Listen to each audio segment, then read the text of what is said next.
1960 में एक गरीब घर का लड़का जो बहुत सीधा साधा था, वो हर दिन पास के जंगलों में भेड़ चराने जाता था। लेकिन उसके फटे पुराने जूते और कपड़ों की वजह से गांव के लोग उसका मजाक उड़ाते थे और कभी कभी बेवजह उसके साथ मारपीट भी करते थे। इसलिए वो लड़का हमेशा लोगों से डरता था कि कहीं मुझे पीट ना दे। पर कुछ सालों बाद उसी लड़के ने ऐसा काम किया कि सिर्फ उसका नाम सुनते ही लोगों की नींद उड़ जाती थी। इसी लड़के के कारण कई लोग तो अपने गांव जमीन छोड़कर रातों रात भाग गए। इतना ही नहीं, गांव की पुलिस प्रशासन भी डरती थी कि कहीं वो आ ना जाए। जी नहीं, ये कोई फिल्म स्टोरी या फिर मनगढ़ंत कहानी नहीं है, ये एक रियल स्टोरी है। और जिस लड़के की मैं बात कर रहा हूँ वो भारत का सबसे बड़ा खौफनाक मोस्ट वांटेड, जिसके नाम भर से कहते हैं कि जंगल तक दहशत हुआ करती थी। हिंदुस्तान का सबसे बड़ा पोचर, सबसे बड़ा शिकारी, सबसे बड़ा तस्कर वीरप्पन। कुख्यात चंदन तस्कर वीरप्पन खोज मुनिस्वामी वीरप्पन। अब आइए समझते हैं कि कैसे एक गरीब घर का लड़का भारत का सबसे बड़ा टेररिस्ट बन जाता है।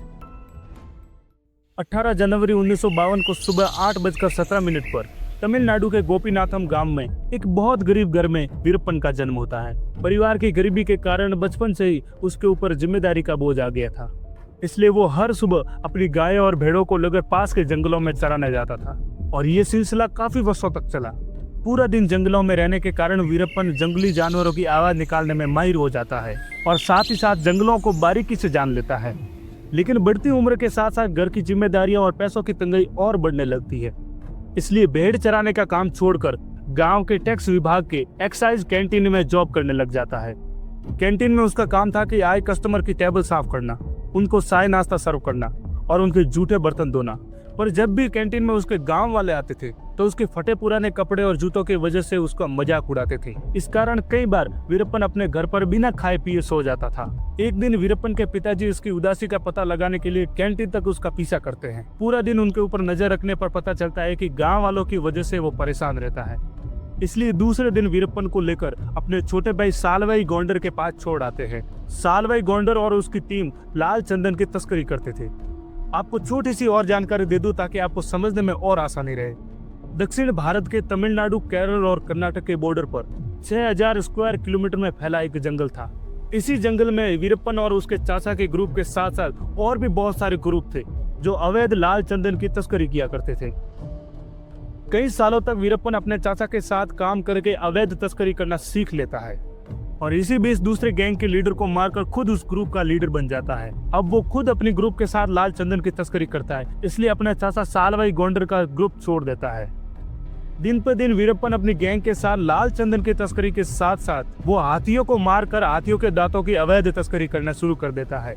इसलिए वीरप्पन अवैध धंधा करके जंगल में ही बहुत सारा पैसा कमा लेता है। बहुत पैसा होने के कारण दिन पर दिन इसकी गैंग बढ़ने लगती है। अब धीरे धीरे जंगल का सारा कंट्रोल अब वीरप्पन के हाथ में आ गया था। अब वीरप्पन के मर्जी के बगैर कोई भी जंगल के अंदर या बाहर नहीं जा सकता था।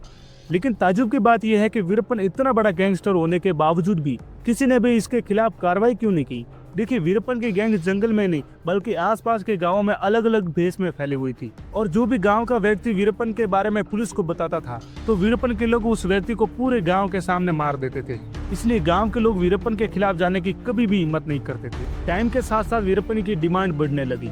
अब वो जंगल के इनकम के भरोसे नहीं रहना चाहता था और अपने नाम का डर पूरे देश में फैलाना चाहता था। इसलिए सबसे पहले उसने गवर्नमेंट को निशाना बनाया और यहाँ से शुरू होती है वीरप्पन की असली खौफनाक कहानी। साल 1993 में तमिलनाडु के जंगलों में पेट्रोलिंग के लिए एक पुलिस स्क्वाड हुआ करता था जो जंगलों के एक्टिविटीज पर निगरानी रखता था। और इस पुलिस स्क्वाड का लीडर लईम सईम गोपाल कृष्णन था जो पूरी इस टीम को हैंडल करते थे। गोपाल कृष्ण अपनी फिटनेस पर बहुत ध्यान देते थे। उनके लंबे चौड़े कंधे यानी एक फुल्ली बॉडी बिल्डर दिखते थे, इसलिए लोग उनको रैम्बो कहकर बुलाते थे। बात है 9 अप्रैल 1993 की, जब तमिलनाडु के कोलाथपुर गांव में रैम्बो और उनकी टीम एक कैंटीन पर चाय पी रहे थे और उनके ठीक सामने एक बोर्ड पर वीरप्पन ने रैम्बो के बारे में भद्दी गालियां लिखकर उसको एक चैलेंज किया कि अगर रैम्बो तुम में दम है तो इस जंगल में मुझे पकड़ कर दिखाओ। रैम्बो ने जंगल में जाने के लिए 2 बसों का यूज किया, जिसमें पहली बस में खुद रैम्बो और 21 लोगों के साथ सवार थे, तो दूसरी बस में ड्राइवर इंस्पेक्टर अशोक कुमार के साथ 6 लोग और सवार थे। जब ये दोनों बसें जंगल के रास्ते से होकर जा रही थी तो वहाँ पर वीरप्पन के लोग उस दोनों बसों के ऊपर नजर रखे हुए थे। वीरप्पन ने इस रास्ते पर रैम्बो के लिए पहले से ही जमीन में बारूद बिछा कर रखे थे। जैसे ही रेम्बो की पहली बस उस जगह पर आती है जहां वीरप्पन ने बॉम्ब बिछा कर रखे थे, तो वहां पर एक बहुत बड़ा धमाका होता है जिसमें रेम्बो के साथ उसी वक्त 21 लोगों की मौत हो जाती है। और जो दूसरी बस में इंस्पेक्टर अशोक कुमार के साथ 6 लोग थे, उन सभी को वीरप्पन के लोग घेर लेते हैं, लेकिन वीरप्पन उनको छोड़ देता है क्योंकि वो चाहता था कि इनके जरिए पूरा देश मेरा नाम जाने। और ठीक वैसा ही हुआ जैसा वीरप्पन चाहता था। वीरप्पन का खौफ अब पूरे देश में फैल चुका था। खासकर तमिलनाडु, कर्नाटक और केरल की सरकार को वीरप्पन ने काफी परेशान किया, क्योंकि इन तीनों राज्यों की जब भी पुलिस स्क्वाड इस जंगलों में पेट्रोलिंग करने जाती थी तो वीरप्पन उस पुलिस वालों को वहीं पर मार देता था। देश की गवर्नमेंट उसको पकड़ने की कोशिश कर रही थी, तो दूसरी तरफ वीरप्पन अपने टीम के साथ एक ऐसा प्लान बना रहा था जो आज दिन तक किसी ने भी नहीं सोचा था। बस वो एक मौके का इंतजार कर रहा था जब इस प्लान को अंजाम दे सके। आखिरकार कई सालों बाद वीरप्पन को मौका मिल ही गया